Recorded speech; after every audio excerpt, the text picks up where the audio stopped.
यहाँ पे देख सकते हैं एसएमपीएस के फैन को ऑन होने के लिए ग्रीन मीन्स रेड 5 वोल्ट और ब्लैक जो है 0 वोल्ट, मतलब 5 वोल्ट की रिक्वायरमेंट होती है।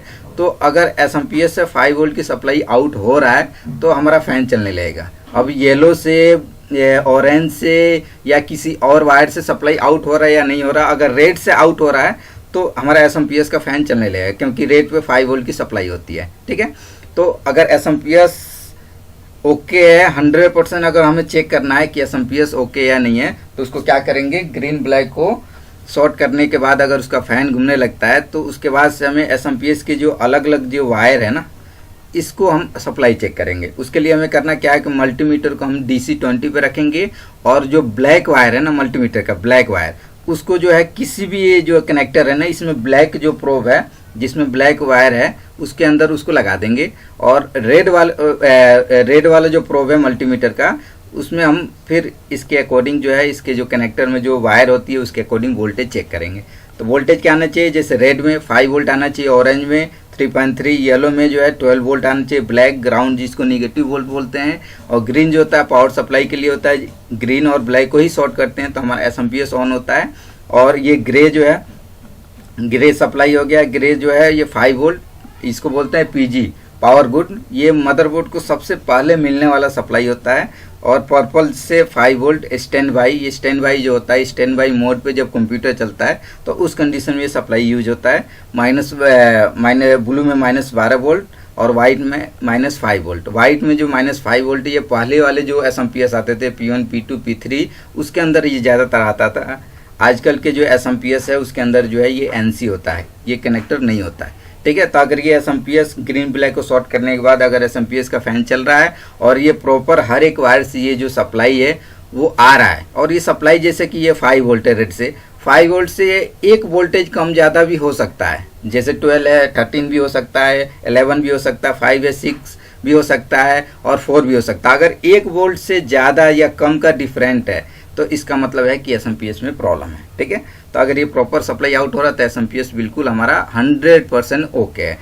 अगर एसएमपीएस ग्रीन और ब्लैक को, एसएमपीएस के कनेक्टर ग्रीन ब्लैक को शॉर्ट करने पे फैन नहीं घूमता है तो इसका मतलब यही है कि हमारा एसएमपीएस डेड है, और एसएमपीएस डेड है तो एसएमपीएस को हम खोलेंगे और खोलने के बाद उसमें हम कौन कौन से कंपोनेंट को चेक करेंगे। ठीक है, उसको कैसे रिपेयर करेंगे, ये खोलने से पहले हमें सबसे पहले पावर केबल को भी चेक करना है, क्योंकि पावर केबल जो है वो भी बहुत ज़्यादा एसएमपीएस के अंदर खराब होता है। तो पावर केबल की बहुत ही सिंपल टेस्टिंग है, मल्टीमीटर को कंटिन्यूटी पॉइंट पर रख के और पावर केबल में जो दोनों पॉइंट पे 3 कनेक्टर होता है, 3 होल होता है, तीनों को आपस में चेक करने पे बीप आना चाहिए। तो अगर वो बीप आता है तो इसका मतलब है कि एसएमपीएस का जो पावर केबल है वो ओके है।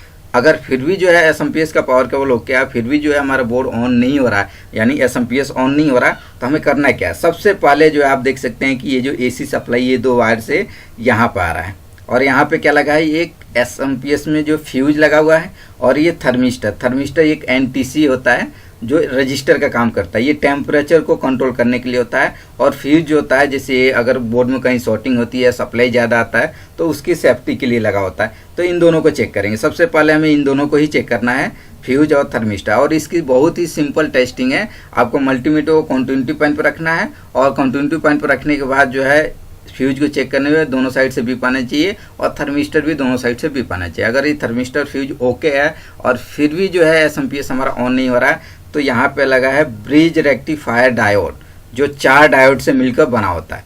तो ये जो डायोड है इसकी भी टेस्टिंग करेंगे। ये टेस्टिंग क्या आना चाहिए, डायोड की टेस्टिंग सिंपल होती है, 1 साइड रीडिंग आना चाहिए, 1 साइड रीडिंग नहीं आना चाहिए, मतलब 1 साइड वैल्यू शो करेगा, 1 साइड वैल्यू शो नहीं करेगा। और इसको भी चेक करने के लिए मल्टीमीटर को कंटिन्यूटी पॉइंट पर रखना पड़ेगा। ठीक है, तो ये जो है अलग अलग डायोड है। आजकल के कोई बोर्ड ऐसा आ रहा है जिसमें जो है ये पैक डायोड आ रहे हैं, मतलब 4 डायोड जो है एक ही बॉडी के अंदर आ रहा है, तो उसमें भी बहुत सिंपल है टेस्टिंग। 1, 2 में 1 साइड रीडिंग करेगा, 1 साइड नहीं करेगा, और 3, 4 में भी 1 साइड रीडिंग करेगा, 1 साइड नहीं करेगा। उसके बाद से अगर ये हमारा ब्रिज रेक्टिफायर डायोड भी ओके है, फिर भी जो है एसएमपीएस ऑन नहीं हो रहा है, तो उसके बाद से ये कैपेसिटर चेक करना। और कैपेसिटर की टेस्टिंग बहुत ही सिंपल है, आपको बताया गया। और ये जितने भी कंपोनेंट है इन सब की जो टेस्टिंग है वो मैंने अपने ये चैनल पे अपलोड कर रखा है। अगर आपने अभी तक नहीं देखा है तो वहाँ से आप मेरे चैनल पे विजिट करके वहाँ पे आप इस वीडियो को capacitor, resistor, diode, MOSFET, crystal, transformer, इन सब की टेस्टिंग जो है वहाँ पे अवेलेबल है। टेस्टिंग हो गया, वर्किंग हो गया, ये सब अवेलेबल है, वहाँ से आप देख सकते हैं। ठीक है, तो कैपेसिटर की टेस्टिंग है ये कि पोलराइज कैपेसिटर की टेस्टिंग कि ये दोनों साइड से कुछ वैल्यू शो करके वापस 1 पाएगा। ठीक है, मगर अगर बोर्ड में लगा है तो उसकी टेस्टिंग यही है कि बस आपको ये देखना है कि ये फूला तो नहीं है। अगर ये कैपेसिटर ऊपर से फूल गया है तब ये खराब है, अदरवाइज ये कैपेसिटर हमारा ओके होता है। अगर कैपेसिटर भी ओके है फिर भी एसएमपीएस ऑन नहीं हो रहा तो हमें करना क्या है कि ये जो है यहाँ पे आप देख सकते हैं सही से गौर से कि यहाँ पे ये जो है ये ट्रांजिस्टर लगा हुआ है और ये मॉसफेट लगा हुआ है। अब दिखने में कैसे दिखेगा, ये देखिए ऐसे दिखेगा, ऐसे जो है ऐसे लगा होता है जो यहाँ पे लगा होता है।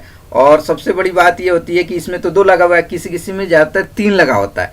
तो 3 लगा होगा तो उसमें क्या होगा कि 2 ट्रांजिस्टर होगा और 1 मॉसफेट होता है। तो 2 ट्रांजिस्टर की टेस्टिंग करेंगे और 1 मॉसफेट की टेस्टिंग करेंगे। और हम ये कैसे कंफर्म करेंगे कि कौन सा ट्रांजिस्टर है और कौन सा मॉसफेट है, तो बहुत ही सिंपल तरीका है पहचानने का। ये जो ब्रिज रेक्टिफायर डायोड है ना, इसके पास में जो लगा हुआ है वो जो होता है मॉसफेट होता है। और ये जो दोनों कैपेसिटर रह गए हैं यहाँ पे अगर एक सिंगल अभी इसमें लगा हुआ है, एक अगर और लगा होता तो ये दोनों कैपेसिटर के पास में ही होता है वो ट्रांजिस्टर होता है। और एक और पता करने का जो तरीका है वो ये है कि ये ट्रांजिस्टर का दोनों का नंबर सेम होगा और ये मॉसफेट का नंबर अलग होगा। ठीक है, तो इसको बाहर निकाल के टेस्ट करेंगे।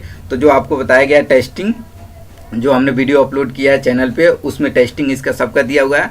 अगर आप बोर्ड के अंदर ही मतलब सर्किट के अंदर ही इसको चेक करना चाहते हैं तो इसको बैक साइड से चेक करेंगे। इसका जो 3 पिन होगा, इसमें भी 3 पिन होगा, वो 3 पिन जो है आपस में कोई भी बीप नहीं करना चाहिए, चाहे वो मॉसफेट का हो या ट्रांजिस्टर का। अगर तीनों में से कोई भी 2 पिन या तीनों पिन आपस में बीप करता है ट्रांजिस्टर का, तो इसका मतलब जैसे ये 3 पिन है, अब तीनों पिनों में से कोई भी अगर पिन बीप करता है तो इसका मतलब है कि एसएमपीएस जो है वो ये ट्रांजिस्टर या मॉसफेट जो है वो खराब है, इसको निकाल के और उसको रिप्लेस करेंगे। ठीक है, अगर ये भी ओके है और फिर भी जो है एसएमपीएस हमारा ऑन नहीं हो रहा तो ये ट्रांसफार्मर बहुत ही कम खराब होता है, बहुत ही कम चांस होता है। तो ट्रांसफार्मर को हमें चेक नहीं करना है, ऐसे टेस्टिंग भी कर सकते हैं आप।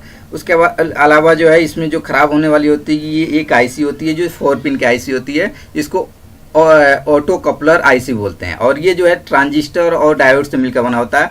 ये वो है, देखिए इसमें 4 पिन है, 1, 2 और 3, 4। इसमें 1 और 2 वाला जो पिन होता है ये डायोड से मिलकर बना होता है। तो सिंपल इसकी टेस्टिंग भी यही है कि 1, 2 में ये 1 साइड रीडिंग आना चाहिए, 1 साइड नहीं आना चाहिए, क्योंकि डायोड की टेस्टिंग यही होता है। और ये जो है एमीटर और एक कलेक्टर होता है और इसके बीच में जो पिन होता है उसका बेस होता है। तो ये जो है डायोड जो होता है वो सेंसर डायोड होता है, फोटो डायोड का काम करता है। और इसको जब ऑन होता है, बेस एनोड और कैथोड पे सप्लाई जाती है तो बेस ऑन होता है, फिर emitter to collector supply out करता है। ठीक है, तो इसकी टेस्टिंग यही है कि ये 1, 2 में 1 साइड रीडिंग करेगा और ये जो है कलेक्टर एमीटर में कोई रीडिंग नहीं आना चाहिए।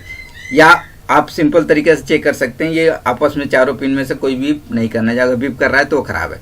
अगर ये भी ओके है फिर भी एसएमपीएस हमारा ऑन नहीं हो रहा तो बहुत ही सिंपल तरीका है। इसके अलावा सबसे ज़्यादा अगर बात करें एसएमपीएस में जो खराबी होने वाला कंपोनेंट होता है, ये मॉसफेट के बाद से जो है ना ये 3 यहाँ पे डायोड लगे होते हैं जो 3 पिन का होता है। और एक और बात यहाँ क्लियर कर दूँ कि ये जो आप देख सकते हैं ये जो है इस टाइप का ही जो एसएमपीएस के अंदर है, मॉसफेट हो, ट्रांजिस्टर हो या डायोड हो, तीनों जो है वो इसी टाइप का आपको दिखेगा। इस टाइप का जो 3 लेग और ऐसे ही लगा होगा। तो इसमें कौन सा ट्रांजिस्टर होगा और कौन सा मॉसफेट होगा मैंने बता दिया। ये कैपेसिटर के पास में जो है ट्रांजिस्टर का जो 7 नंबर का होगा, ब्रिज रेक्टिफायर डायोड के पास जो लगा होगा ये जो होगा वो मॉसफेट होता है। और ये ट्रांसफार्मर के बाद जो 3 लगे होते हैं, ये आप देखिए यहाँ डिनोटिंग लेटर भी डी लिखा हुआ है, ये भी